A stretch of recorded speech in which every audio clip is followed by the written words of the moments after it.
Friends, welcome to my channel SS mathematics. आज मैं आपके लिए एक मैथ्स का क्रैश कोर्स बैच लेकर के आया हूँ। इसमें मैं आपका मैथ्स का सारा चैप्टर कवर करूँगा एक एक करके।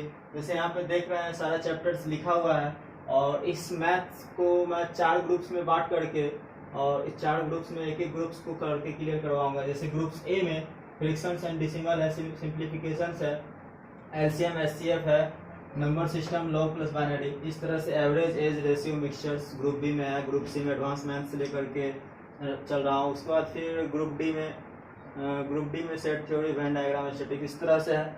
मैं इस सारे टॉपिक्स को एक एक करके कवर करूँगा। वो क्वेश्चन सारा एग्जाम पॉइंट ऑफ व्यू से रहेगा, रेलवे और एसएससी से रिलेटेड क्वेश्चन रहेगा। और ये जो क्वेश्चन है प्रीवियस ईयर्स में क्वेश्चन पूछा हुआ कुछ रहेगा और कुछ मॉडरेट और टफ टाइप का भी क्वेश्चन मैं सॉल्व करूँगा। ये क्वेश्चंस आप लोग इस वीडियो को पूरा देखिएगा और एक एक क्वेश्चन को अच्छे तरह से आप समझ सकते हैं। सबसे पहले फ्रैक्शंस चैप्टर मैं बताऊंगा और इस चैप्टर्स के पहले इस चैप्टर्स में पहले थ्योरी कवर करूंगा। उसके बाद फिर 30 से 40 क्वेश्चन लगभग मैं हर टाइप का अलग अलग टाइप का क्वेश्चंस इसमें कवर करूंगा। चलिए तो मैं अब चैप्टर्स की तरफ चलता हूँ। पहला चैप्टर्स मैं फ्रैक्शंस एंड डेसिमल्स कवर करूंगा। पहला चैप्टर्स में देख लीजिए रियल नंबर परिमेय और अपरिमेय संख्या के सम्मिलित रूप को रियल नंबर कहते हैं। और परिमेय संख्या में शांत दशमलव, टर्मिनेटिंग डिसिमल, आवर्ती दशमलव, रेकरिंग डिसिमल और अशांत नॉन रेकरिंग डिसिमल। इसके बारे में जानेंगे एक एक करके सभी के बारे में। ग्रुप डी के एग्जाम में, ज्यादातर रेलवे के एग्जाम में होता क्या है कि पूछ देता है शांत या अशांत। तो स्टूडेंट्स डिसिमल्स, फ्रैक्शंस पढ़े होने के बावजूद भी क्वेश्चंस छोड़ के चले आते हैं। कुछ ऐसे शब्द, नया शब्द सुनने को मिलता है और वो सॉल्व नहीं कर पाते, उसके माइंड से निकल जाता है क्वेश्चन। तो मैं हर एक टाइप का क्वेश्चन सॉल्व करूंगा जो कि एग्जाम में आता है। रेलवे एसएससी के एग्जाम में हर एक टाइप का क्वेश्चन देखने की कोशिश करूंगा। तो चलिए पहला देख लीजिए शांत के बारे में। शांत का डेफिनेशन दिए लिखा हुआ है यहाँ, वैसी परिमेय संख्या जिसके हर में 2 या 5 या दोनों का गुणनखंड मौजूद हो उसे शांत कहते हैं। जैसे एग्जांपल क्वेश्चन दिया हुआ है 1/4, पूछेगा कि शांत है या अशांत है या क्या है। तो उसमें हम पता कैसे करेंगे कि ये शांत है या अशांत है। तो इसमें लिखा हुआ है डेफिनेशन में कि 2 या 5 का गुणनखंड मौजूद हो। तो यहाँ पे देख रहे हैं कि 2 मौजूद है, 2 के अलावा और कुछ नहीं है। तो ये हमें पता चल गया है कि ये शांत है। और यहाँ पे देख रहा है फिर इसी तरह से दूसरा क्वेश्चन ये है 3/100। तो 3/100 को लिख सकते हैं 2⁴ इंटू 5⁻²। तो यहाँ पे 2 और 5 के अलावा अदर कुछ नहीं है, सिर्फ 2 और 5 है। तो ये शांत होगा। और उसी तरह से आगे हम आवर्ती दशमलव में पता करते हैं। आवर्ती दशमलव किसे कहते हैं? तो वैसे परिमेय संख्या जिसका हर में 2 और 5 के फैक्टर के अलावा कोई तीसरा गुणनखंड हो। तो तीसरा गुणनखंड होना चाहिए 2, 5 के अलावा। तो एग्जांपल देखिए क्वेश्चन रहेगा 3/84 इक्वल टू, तो इस तरह से इसको हम जब कैंसिल करेंगे तो 1/28 आ जाएगा। और 28 को हम लिख सकते हैं 2⁻² इंटू 7। तो यहाँ पे 2 और 5 के अलावा यहाँ पे 7 आ रहा है। डिफिनेशन में क्या कहा गया कि 2 और 5 के अलावा तीसरा गुणनखंड मौजूद हो तो वो जो है आवर्ती दशमलव कहलाएगा। अगर इसी को पूछेगा कि ये शांत है या नहीं, तो ये शांत नहीं है, क्योंकि यहाँ पे 2 और 5 के अलावा 7 है, तो ये शांत नहीं होगा। तो इसी तरह से मैं अभी ये थ्योरी बता रहा हूँ। आगे जब मैं सारा थ्योरी कवर करने के बाद फिर मैं कुछ क्वेश्चंस लेकर के चलूंगा। लगभग 30 से 40 क्वेश्चंस रहेंगे और सारे क्वेश्चंस अलग अलग टाइप के रहेंगे और हर एक क्वेश्चन इंपोर्टेंट है एग्जाम पॉइंट ऑफ व्यू से। आप पूरा वीडियो देखिएगा, आपको बहुत ही मजा आएगा पूरा वीडियो देख करके और आप बहुत ही अच्छे से समझ पाए। देखिए आवर्ती दशमलव में ही इस तरह से भी क्वेश्चंस आता है। मैंने पहले सीखा था आवर्ती दशमलव निकालने के लिए एक नया टाइप से आवर्ती दशमलव। इस तरह से भी क्वेश्चंस रहता है रेकरिंग डिसिमल में, प्योर और इम्प्योर। इसे हम प्योर बोलते हैं और इसे इम्प्योर बोलते हैं। अब इस तरह के क्वेश्चन को कैसे सॉल्व करेंगे? देखिए जब ये क्वेश्चन रहेगा इस तरह से और इसको बोलेगा सॉल्व करने के लिए, तो हमको सबसे पहले इसमें करेंगे ये जो रेकरिंग दिया हुआ है जितने पे और इसके पहले पॉइंट है और 1 है। तो सबसे पहले हमें कुछ नहीं देखना है और ये 1, 3 सीधे डायरेक्ट लिख देना है। उसके बाद जितना पे रेकरिंग रहेगा उतना 9 देना है, और जितना पे रेकरिंग नहीं रहेगा उतना माइनस इसमें कर देना है। तो यहाँ पे ये हो गया, और फिर ऊपर माइनस करके 12/9। फिर इसमें देखिए क्या करेंगे, इसमें क्या है, सबसे पहले ना पॉइंट देंगे ना रेकरिंग देखेंगे, सबसे पहले ऊपर में जितना है वो सारा लिख देंगे। उसके बाद देखेंगे कि कितने डिजिट पे रेकरिंग है। 1 डिजिट पे रेकरिंग है तो 19 देना है, और दशमलव के बाद जितने डिजिट पे रेकरिंग नहीं रहेगा उतना इस पे 0 देना है, और फिर जितना डिजिट पे रेकरिंग नहीं रहेगा उतना घटा देना है, इसमें माइनस कर देना है। तो यहाँ पे 1 मतलब 11 पे रेकरिंग नहीं है तो इतना माइनस करेंगे तो हो जाएगा 102/90। तो ये आंसर हो गया, और इधर ये आंसर हो गया। तो इम्प्योर और प्योर समझ गए। आवृत्ति दशमलव में थोड़ा सा ये है, मैं ये बस एक थ्योरी से एग्जांपल लेके चल रहा हूँ। आगे मैं क्वेश्चंस बहुत सारा करने वाला हूँ इसी टाइप का क्वेश्चन, और पहले भी जो भी थ्योरी बताया उससे रिलेटेड सारा क्वेश्चन, बहुत सारा अलग अलग टाइप का क्वेश्चन मैं करूंगा आप लोग को। चलिए अब अशांत के बारे में समझते हैं। अशांत किसे कहते हैं? अशांत जैसे √2, √3, √5 ये अशांत हो गया। क्यों अशांत हो गया? क्योंकि √3 का वैल्यू जो होता है 1.414 होता है। इसी तरह से और चेंज होते चला जाता है 1.73248, इस तरह से मतलब चेंज होते चला जाता है, वो मतलब रिपीट नहीं होता है, इसीलिए इसे मतलब अशांत बोलते हैं। अगर रिपीट होने लगेगा मतलब 2.236 फिर 236 236 अगर रिपीट होने लगता तो वो अशांत नहीं होता, लेकिन यहाँ पे रिपीट नहीं होता है इसलिए इसे अशांत बोलते हैं। और 22/7 परिमेय है, और पाई जो है अपरिमेय है संख्या है, क्योंकि इसमें अपरिमेय संख्या में जो है ये रिपीट नहीं होता है, इस तरह से चेंज होते चला जाता है, इसलिए ये अपरिमेय संख्या है। और भाग विधि से समझते हैं। इसमें जितने विधि से हम फ्रैक्शंस को सॉल्व कर सकते हैं उस सारे विधि को मैं यहाँ पे देखूंगा। तो सबसे पहले भाग विधि। तो भाग विधि में तो हमको पता है कि यहाँ पे 3 में 5 से भाग दे करके और इस सब में भाग दे करके पता कर लेंगे कि कौन बड़ा है कौन छोटा है। जैसे यहाँ पे 3 है तो 3 में 5 से डिवाइड नहीं होगा तो 0 रखेंगे तो 0.6 आ जाएगा, 0.6।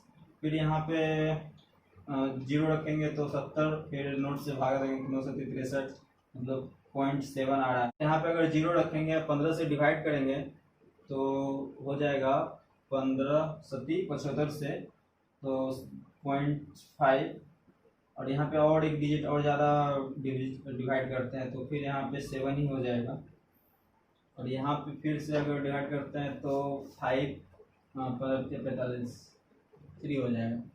तो इसमें देख रहे हैं सबसे बड़ा कौन है, ये है, तो ये हमारा आंसर हो जाएगा। तो ये भाग विधि से मैंने पता किया कि कौन इसमें सबसे बड़ी कौन सी संख्या। समहर नियम है। समहर नियम में देखते हैं इसको किस तरह से सॉल्व करते हैं। मतलब समहर मतलब हर जितना भी है सबको सेम कर लेंगे, मतलब एक जैसा कर लेंगे। तो 60 सबको 60 बनाने के लिए क्या करना होगा, इसमें भी 12 से गुना और इसमें भी 12 से गुना करना होगा, इसमें 6 से और इसमें भी 6 से। इसमें तो कुछ से नहीं करना होगा क्योंकि इसमें पहले से 60 है, तो इसको गुना करेंगे बढ़ती है 36/60 और फिर 9×54/60 फिर 7/60। तो यहाँ पे देख रहे हैं कि ये जो हर है सब समान हो गया है, सब समान हो गया हर। तो यहाँ पे जो सबसे बड़ा रहेगा ऊपर में अंश में वही सबसे बड़ा हो जाएगा डिजिट। तो यहाँ पे सबसे मैक्सिमम जो है ये हो जाएगा, आंसर ये हो जाएगा 54/। अंतर नियम देखना है। अंतर नियम में क्या होता है कि अंश और हर का अंतर समान होना चाहिए और हर बड़ा होना चाहिए। हर जो बड़ा है वह बड़ा होगा। तो इसका मतलब ये कहना चाह रहा है कि सबसे पहले तो ये हर जो है ये बड़ा होना चाहिए। तो मैं यहाँ देख रहा हूँ इस क्वेश्चन में कि अंश से बड़ा हर है, यहाँ भी, और अंतर भी सारा का डिफरेंस है। यहाँ पे 2 का अंतर है, यहाँ भी 2 का अंतर है, और यहाँ भी 2 का अंतर है।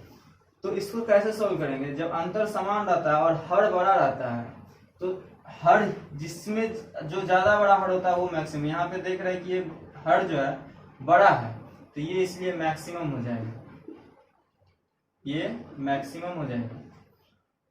और मिनिमम जो छोटा रहेगा हर वो मिनिमम हो जाएगा। तो अगला क्वेश्चन फिर इसी टाइप से देखते हैं। अगला क्वेश्चन में देख रहे हैं कि यहाँ पे हर जो है छोटा है, अंश बड़ा है। जब ऐसा रहेगा तो जो नीचे में हर जो है बड़ा रहेगा, तो वो जब यहाँ नीचे में जो बड़ा रहेगा सबसे ज्यादा वो छोटा हो जाएगा, मतलब मिनिमम हो जाएगा, और जो छोटा रहेगा वो मैक्सिमम हो जाएगा।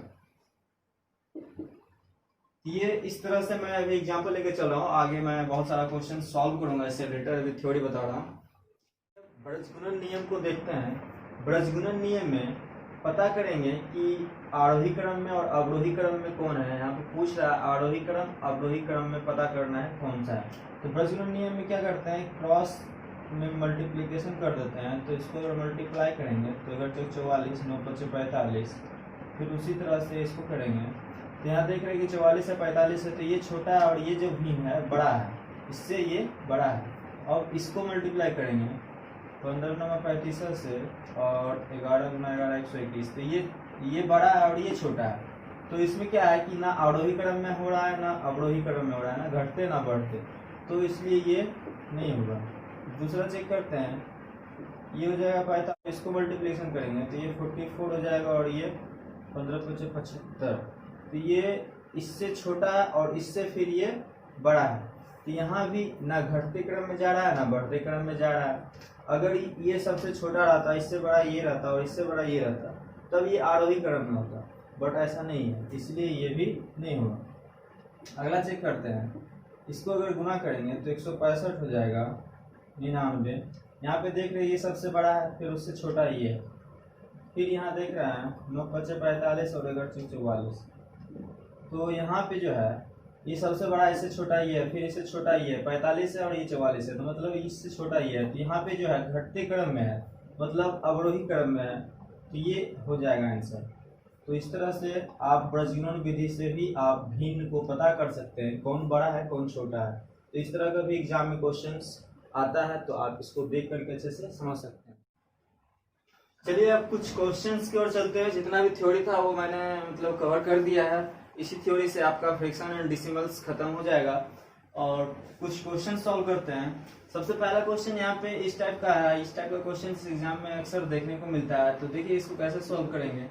तो यहाँ पे देख रहे हैं कि दशमलव के बाद 4 7 से और रैकरिंग है। तो मैंने पहले थ्योरी में बता चुका हूँ कि जितना पहले रहेगा डिजिट उतना लिख देना है, उसके बाद जितने डिजिट पे रैकरिंग रहेगा उतना 9 दे देना है, और अगर इसके पहले अगर कोई डिजिट रहता तो उतना माइनस करता, बट यहाँ पे कोई डिजिट नहीं है, इसीलिए आंसर यही हो जाएगा। नेक्स्ट क्वेश्चन है, पहले मैंने बोला जो डिजिट है वो लिख देना है, उसके बाद जितने पे रैकरिंग है उतना 9 देना है, और जितने पे रैकरिंग नहीं है उस पर उतना 0 देना है। अब देख रहे हैं कि रैकरिंग 5 पे नहीं है तो उतना माइनस भी करना है, तो यहाँ पे हो जाएगा 52/90, और यहाँ पे कट करेंगे तो 26/45। अब इस क्वेश्चन को देख रहे हैं, यहाँ पे देख रहे हैं कि पहले जो डिजिट है वो लिखेंगे। तो सबसे पहला डिजिट 808 है, अब बाय 2 डिजिट पे रैकरिंग है, इसलिए 2 बार 9 लिखेंगे, और यहाँ पे 2 डिजिट पे रैकरिंग नहीं है तो 2 को 0 देंगे। उसके बाद 8 पे रैकरिंग नहीं है तो यहाँ पे 8 जो है माइनस करेंगे, तो फिर हो जाएगा 800/9900, ये 0000 कैंसिल हो जाएगा, 8/99, ये आपका आंसर है। नेक्स्ट क्वेश्चन है, इसमें ऐड करने के लिए बोल रहा है। आप चाहे तो इस विधि से भी आप इस क्वेश्चन को सॉल्व कर सकते हैं, बट मैं न्यू तरीका बताऊंगा इस क्वेश्चन को सॉल्व करने के लिए। वो ये है, सबसे पहले मैं ये जो दिया हुआ है उसे लिख लेता हूं।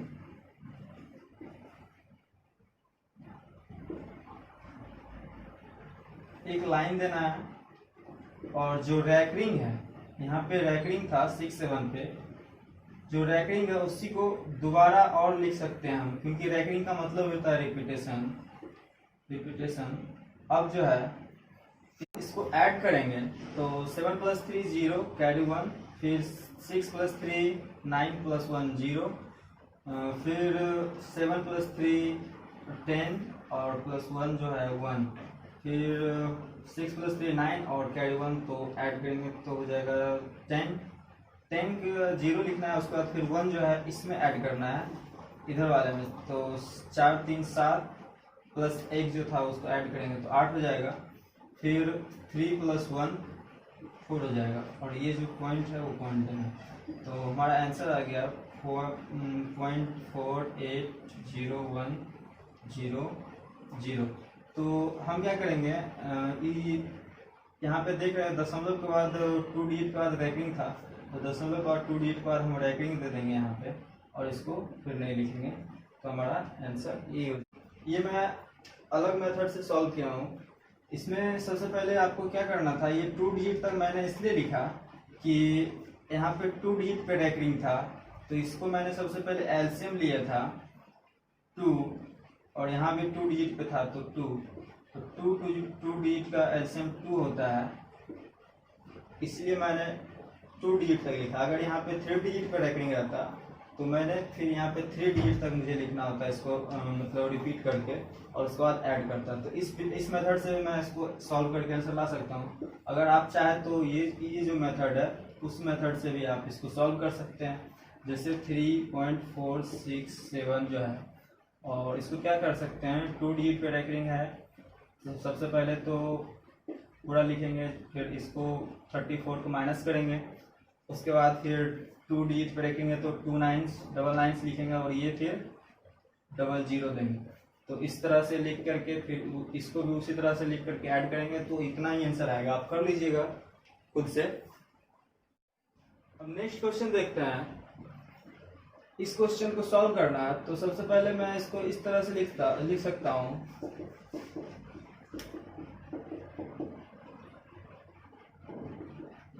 इस तरह से यहाँ तक ये लिख सकता हूँ। तो इसमें क्या करना है, इसको और इसको अंतर कर देना है, तो 1/5 - 1/11, और उसके बाद ये दोनों का जो डिफरेंस रहेगा, ये दोनों का डिफरेंस कितना है, 1 है, तो 1 से डिवाइड कर देना है, तो हमारा आंसर आ जाएगा।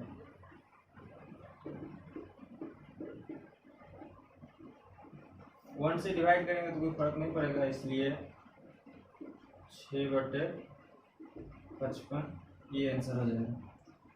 उसी टाइप से सेम टाइप का ये क्वेश्चन है, इसमें क्या करेंगे, ये हो गया और ये हो गया, दोनों का अंतर कर देंगे, और फिर इस दोनों का अंतर देखना है कितना है। सभी जगह देख रहे हैं कि 2 का अंतर है, सभी जगह 2 का अंतर है, इसलिए 2 से डिवाइड करेंगे, तो हो जाएगा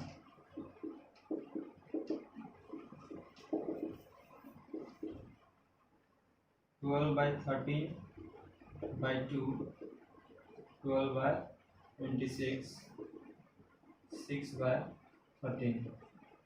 तो ये चलिए नेक्स्ट क्वेश्चन की तरफ चलते हैं। नेक्स्ट क्वेश्चन ये है, तो हम इसमें कर सकते हैं, इसको नीचे लेके चले जाते हैं, तो ये हो जाएगा 1.125। मैंने 10n को इधर ही रख लिया है, उसके बाद इसको इधर भेज दिया है। अब ये पॉइंट्स को मैं उड़ाऊंगा, तो फिर ये 3 है, तो 3 4 5 6 10⁶ हो जाएगा, और ऊपर करूंगा तो 10⁻³ हो जाएगा, और ये कैंसिल करेंगे तो 10⁻³ हो जाएगा। अब 10n बराबर, और 10⁻³ को अगर हम ऊपर लेके जाएंगे तो -3 हो जाएगा, n बराबर -3, n बराबर -3 हो गया। नेक्स्ट क्वेश्चन की तरफ चलते हैं। नेक्स्ट क्वेश्चन बोल रहा है, एक परिमेय संख्या जिसका हर 25 है। तो मुझे परिमेय संख्या पता नहीं, मान लीजिए परिमेय संख्या x/25 है, क्योंकि यहाँ हर बोल रहा है 25 है, इसलिए मैंने हर 25 मान लिया।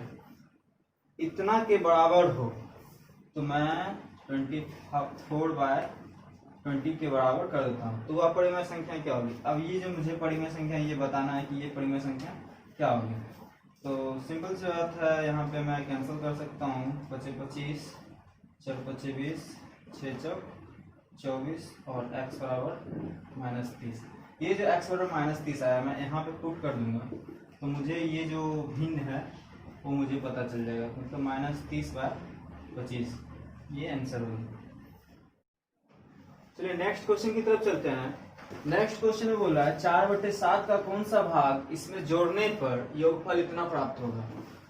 तो सबसे पहले 4/7 में कौन सा भाग ऐड करने, मतलब हमें पता नहीं कौन सा भाग, इसलिए 4x/7 मान लेते हैं कि इतना ऐड करने पे हमें इतना योगफल प्राप्त होगा, मतलब 14 15/14 हो जाएगा।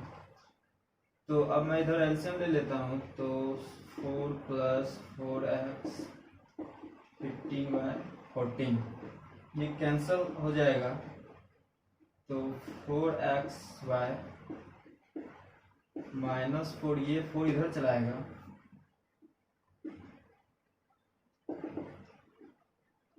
2 15 - 8 7/2, तो 4x = 7/2 है। 4 को मैं इधर लेके जाऊंगा तो x = 7/8 हो जाएगा। तो ये आंसर। नेक्स्ट क्वेश्चन ये है कि इतना की सही अभिव्यक्ति क्या है। तो मैं इस तरह का क्वेश्चन पहले बता दूंगा, फिर से एक क्वेश्चन बता रहा हूँ। तो रैंकिंग जो है 2 डिजिट पे है, तो मुझे डबल लाइन लिखना होगा, और रैंकिंग के पहले मतलब डिजिट है 0 है, तो मुझे एक 0 देना होगा, और उसके बाद फिर रैंकिंग के 0 अगर इसमें माइनस करते हैं, इसमें रैंकिंग के पहले 0 है तो 0 माइनस करते कोई फर्क नहीं पड़ेगा, इसलिए इसका आंसर ये हो जाएगा। नेक्स्ट क्वेश्चन ये है, निम्न में से वह कौन सा भिन्न है जो आवर्ती दशमलव नहीं देगा। तो इस क्वेश्चन में आवर्ती दशमलव, ये ग्रुप डी में पूछा गया क्वेश्चन है। इस तरह से आपको पता करना है कि आवर्ती दशमलव कौन सा नहीं देगा। मैं थ्योरी में बता चुका हूँ आवर्ती दशमलव कब होता है और कब नहीं। तो यहाँ पे देख रहा है, यहाँ पे ये कैंसिल होगा, 8 × 56, तो 1/7 आ जाएगा। तो जब 2 और 5 रहता है तो वो शांत होता है। तो शांत कब रहता है, जब 2 और 5 रहता है। यहाँ पे 7 है, इसीलिए ये शांत नहीं है, तो ये नहीं होगा शांत, ये मतलब आवर्ती दशमलव नहीं देगा।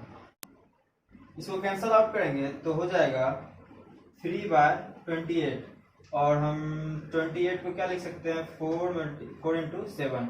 तो यहाँ पे 4 को 2 का स्क्वायर लिख सकते हैं, तो यहाँ 7 2 के अलावा 7 आ गया, इसलिए ये आवर्ती दशमलव हो गया।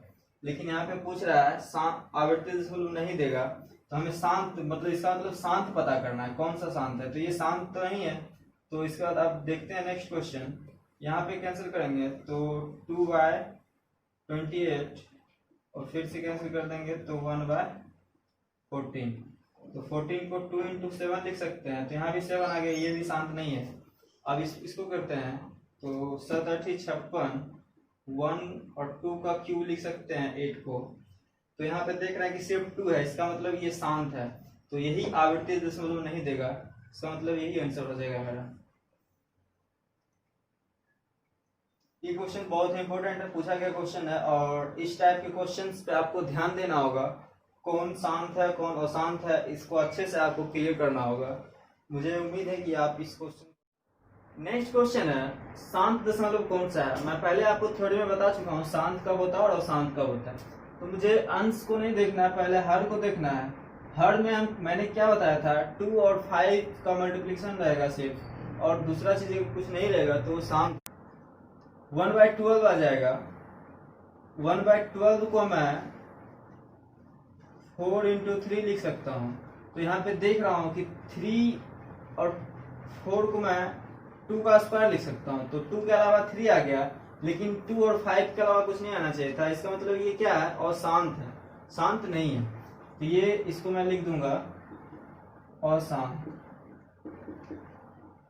नेक्स्ट है 1/3, तो यहाँ पे 3 आ गया, तो ये तो अशांत हो गया। फिर यहाँ पे देख रहा है 9 × 36 4 बार में, तो 4 को लिख सकते हैं 2 का स्क्वायर, तो ये जो है शांत हो गया, सिर्फ 2 है इसलिए ये शांत। अभी 6 × 36, तो 6 को लिख सकते हैं 1/2 × 3, तो यहाँ 2 के अलावा 3 आ गया, इसलिए ये अशांत हो गया। तो आप शांत और अशांत अच्छे से समझ रहे हैं, इसको बहुत ही जरूरी है समझना, इसको अच्छे से समझिए। नेक्स्ट क्वेश्चन है, निम्नलिखित में कौन सा शांत है और कौन अशांत?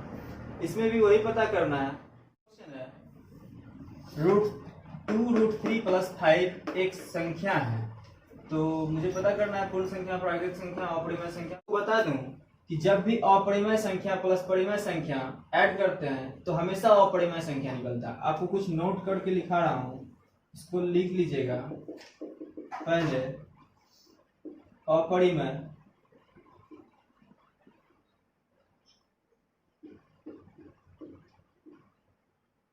प्लस परिमेय हमेशा अपरिमेय ही आता है। जैसे √5 - 2, √5 एक अपरिमेय संख्या है, √5 - 2 एक अपरिमेय संख्या है, प्लस 2 एक परिमेय संख्या, और ये दोनों को जब हम कैंसिल आउट करेंगे तो हमें अपरिमेय संख्या ही आएगा। इसी तरह से दूसरा, जब भी हम अपरिमेय संख्या प्लस अपरिमेय संख्या ऐड करते हैं तो परिमेय और अपरिमेय संख्या दोनों आता है।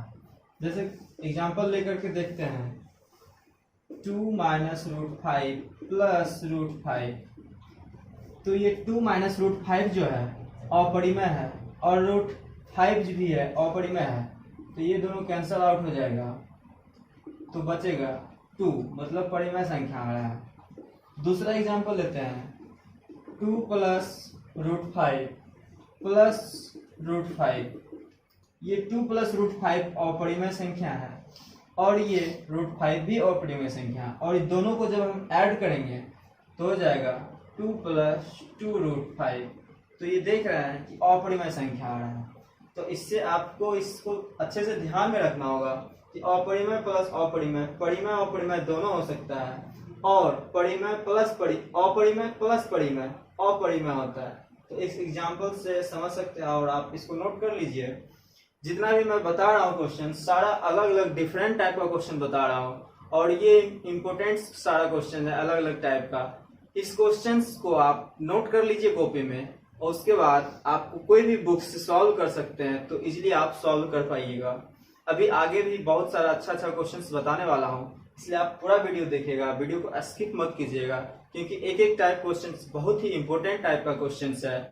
नेक्स्ट क्वेश्चन की तरफ देख चलते हैं। नेक्स्ट क्वेश्चन है, आरोही क्रम में कौन है? आरोही क्रम मतलब बढ़ते क्रम। तो यहाँ पे इस टाइप का क्वेश्चन जो एग्जाम में अक्सर पूछा जाता है, इसलिए इसको अच्छे से ध्यान से देखिएगा कैसे इसको मैं सॉल्व करता हूँ। तो सबसे पहले तो यहाँ पे देख रहा हूँ कि डिफरेंस भी यहाँ पे सेम नहीं है सबका। यहाँ पे 1 का डिफरेंस है, यहाँ पे 2 का डिफरेंस है, यहाँ पे भी 2 का डिफरेंस है, तो मतलब सब अलग अलग है, बट सब एक ही डिजिट जो है सब जगह एक ही भिन्न जो है सब चारों में है, चारों ऑप्शन में। तो इसको सबसे पहले इस तरह से क्रॉस मल्टीप्लिकेशन से ही सॉल्व करना बेटर रहेगा। तो ये दोनों को क्रॉस मल्टीप्लिकेशन करेंगे तो 169 आ जाएगा, और ये दोनों को मल्टीप्लिकेशन करेंगे तो 135 आ जाएगा। सॉरी, ये दोनों को मल्टीप्लिकेशन करेंगे तो 165 आ जाएगा। ये दोनों मल्टीप्लाई करने के बाद 165 आ जाएगा। तो मैं यहाँ देख रहा हूँ कि ये बड़ा है और ये छोटा है, तो ये भिन्न जो है बड़ा से घट रहा है, मतलब अवरोही क्रम में हो रहा है। तो ये तो ऑप्शन होगा ही नहीं, क्योंकि क्वेश्चन में पूछ रहा है आरोही क्रम मतलब बढ़ते क्रम, असेंडिंग ऑर्डर में। अब नेक्स्ट ऑप्शन में चलते हैं। तो अगर ये दोनों को मल्टीप्लिकेशन करते हैं तो हो जाएगा 165 और 169। ये बड़ा, ये छोटा है और ये बड़ा है, ये बड़ा। फिर ये दोनों को जब मल्टीप्लिकेशन करेंगे तो 13 74 से और 15 30 75 से, तो ये देख रहे हैं छोटा है और इससे बड़ा ये है, मतलब ये छोटा था इससे बड़ा ये था, फिर ये छोटा है इससे बड़ा ये है, क्योंकि ये 104 है 105 है। अब ये इस दोनों को फिर मल्टीप्लिकेशन करेंगे 63 9 63 और 88 64, तो फिर देख रहे हैं कि ये छोटा है और ये बड़ा, मतलब ये बढ़ते जा रहा है, इससे बड़ा ये है, उससे बड़ा ये है, इससे बड़ा ये है, तो ये मेरा आंसर हो जाएगा आरोही क्रम में, मतलब असेंडिंग ऑर्डर में। नेक्स्ट क्वेश्चन है, यदि किसी संख्या का 2/5 और 3/4 भाग का अंतर 28 हो तो वह संख्या क्या होगा। तो इस क्वेश्चन को दो तरीके से सॉल्व करूंगा। पहला मेथड है, अगर हम 3x/4 और 2x/5 का अंतर दिया हुआ है 28, और ये दोनों का अगर हम एलसीएम लेंगे तो हो जाएगा, ये जब माइनस करेंगे तो 7x/20 और ये कैंसिल हो जाएगा, x बराबर 80 आ जाएगा। सेकेंड मेथड है, सेकेंड मेथड में हम देख रहे हैं कि यहाँ पे 2/5 है, तो हम 2/5 को अगर 100 से मल्टीप्लाई कर देते हैं तो आ जाता है 40%। फिर है 3/4, इसको अगर हम 100 से मल्टीप्लाई करते हैं परसेंटेज निकालने के लिए, 25 चौके 100 और 25 दिया 75%। तो यहाँ पे देख रहे हैं कितना परसेंट का डिफरेंस हो रहा है, तो यहाँ पे 35% का डिफरेंस हो रहा है। तो 35 का डिफरेंस कितने के बराबर है, 35 का डिफरेंस 28 के बराबर है। तो 1% का डिफरेंस किसके बराबर हो जाएगा, तो 28/35 हमें निकालना है 100%। तो 28 जगह का मैं ऊपर में ही मल्टीप्लाई कर देते हैं, 100% निकाल देते हैं, तो ये 7 से कैंसिल और ये 20 से, 4 से, और ये दोनों को मल्टीप्लाई करेंगे तो 80 आ जाएगा। तो दोनों मेथड्स आप समझ गए होंगे, दोनों मेथड से सॉल्व कर सकते हैं क्वेश्चन को। नेक्स्ट क्वेश्चन है, जब भी इस तरह का क्वेश्चन रहेगा, मतलब यहाँ भी 1 और ऊपर भी 1 रहेगा, तो इसको एक ट्रिक से सॉल्व करते हैं। यहाँ पे 2:3 है, तो सबसे पहले 2:3 लिख लेंगे, उसके बाद ये दोनों को ऐड करके यहाँ लिखेंगे। वो कितना टाइम लिखना है, जितना टाइम यहाँ पे 1 लिखा हुआ, 1 2 3 4 5 टाइम्स 1 लिखा हुआ है, तो यहाँ पे 5 टाइम्स ऐड करेंगे। तो यहाँ पे 5 हो गया, फिर ये दोनों को ऐड करेंगे, 8 हो गया, फिर इसको ऐड करेंगे तो 13 हो गया, फिर इस दोनों को ऐड करेंगे तो 13 + 8 21 हो गया। 1 2 3 4 1 टाइम और ऐड करेंगे तो 1 3 4 और 2 + 1 3, तो 5 टाइम्स मैंने ऐड कर लिया। और ये जो है ऊपर लिखेंगे और ये नीचे, मतलब अंश बाय हर, तो ये हमारा आंसर हो गया। आप इसको फिर सॉल्व कीजिएगा तो मतलब जनरल तरीके से तो इतना ही आंसर आएगा, और इस ट्रिक से मेथड से आप सॉल्व कीजिएगा तो ऐसे इतना इजी, इतने मतलब इजी आप इस तरह से सॉल्व कर सकते हैं। अगर आप यहाँ पे 2 रहेगा, 3 रहेगा, यहाँ पे कुछ भी चेंजिंग रहेगा तो ये रूल फिर फॉलो नहीं करेगा, इसलिए ये रूल वहीं पे फॉलो करना है जहाँ पे 1 1 इस तरह से रहेगा। नेक्स्ट क्वेश्चन देखिए, दूसरा टाइप से है। यहाँ पे x है, 2 है और x का वैल्यू फाइंड करना है। तो सबसे पहले मैं इस क्वेश्चन को यहाँ से एलसीएम लेकर के 4 × 1 4 + 1 5/4, फिर मैं जब इसको ऊपर लेके जाऊंगा तो x + 1 ये मल्टीप्लाई होके 12/5 हो जाएगा। उसके बाद ये दोनों को एलसीएम लूंगा तो 5 17/5 हो जाएगा। तो x + 1/17/5, फिर इसको मैं ऊपर लेके जाऊंगा तो x + 5/17, और ये जो 2 है यहाँ पे, 2 को इक्वल टू इधर कर देता हूँ। उसके बाद फिर x = 2 माइनस ये 5/17 को मैं इधर लेके चलाता हूँ तो -5/17 हो जाएगा, और फिर 34 - 17/5 29/70, ये आंसर हो जाएगा। नेक्स्ट क्वेश्चन है, निम्नलिखित कथनों पर विचार कीजिए और दिया हुआ फर्स्ट स्टेटमेंट में 1/22 शांत दशमलव के रूप में नहीं लिखा जा सकता है। तो मैंने पहले बता चुका हूं कि अगर इसको मैं 2 × 11 लिख सकता हूं तो 2 के अलावा 11 आ गया तो ये शांत दशमलव के रूप में नहीं लिखा जा सकता। ये स्टेटमेंट सही बोल रहा है। अगर यहाँ 2 × 5 रहता तब ये शांत दशमलव के रूप में लिखा जा सकता था, बट यहाँ पे 11 आ गया, इसलिए ये स्टेटमेंट सही बोल रहा है। अब जो है 2/15 शांत दशमलव के रूप में लिखा जा सकता है, तो ये गलत है क्योंकि 3 × 5 तो यहाँ पे 5 है बट उसके अलावा 3 आ गया, इसलिए ये शांत दशमलव के रूप में लिखा जा सकता है बोल रहा है, इसलिए ये स्टेटमेंट गलत है। 1/16 शांत दशमलव के रूप में लिखा जा सकता है, तो ये जो है 2⁴, हाँ 2 है, इसलिए यहाँ पे इसको शांत दशमलव के रूप में लिखा जा सकता है, ये स्टेटमेंट सही बोल रहा है। तो ऑप्शन में आते हैं, केवल 1 गलत है, केवल 2, तो यहाँ 1 और 3 है ऑप्शन में, तो 1 और 3 हो जाएगा मेरा ऑप्शन नंबर डी।